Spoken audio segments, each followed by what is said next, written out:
before bed. She'd hold me in her arms, rock me back and forth, and when I was too little to know what love was, she showed it to me. These were the words of love, and if love had arms, it would be my mother's arms reaching out and cradling me, and when I was in their comfort, I knew I was safe from all harm.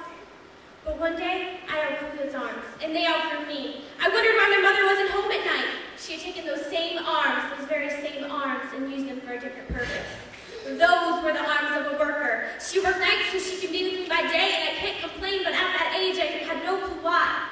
But looking back, I now can see the lessons I learned from my mom's arms cradling me. Those weren't just the arms of the mother who sang my lullabies, nor were they just the arms that calmed my cries and held me when I was small inside. But those arms, those thin, pale arms, were the arms of my mother. Those were the arms of a lover. And she didn't sing because she had to, and she didn't work out of force, but she did those things because she was compelled by love as her source. You know, I think love is the one force that compels us all, whether or not we want to admit it. I think love is the voice inside of us that doesn't quit. The voice that tells us to reach out to others with our arms outstretched towards our mothers, sisters, fathers, friends, foes, and brothers.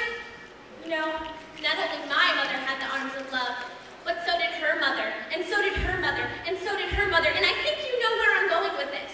Just as a conductor's love for music compels his arms to lead, and a baker's love for baking compels his arms to take the dough and knead, and a student's love for knowledge compels his arms to raise, your love for God should be the very reason you lift towards and praise. For arms were used in the Bible days to follow God's ways, always. Arms are the pathway of love. When an embrace is needed, they open up. They're the branches that lend forward hands, our way of showing love when words can't. For arms were used in the Bible days, even thousands of years ago, by a beaten man who came to save our souls. He was weak, hurt, hungry,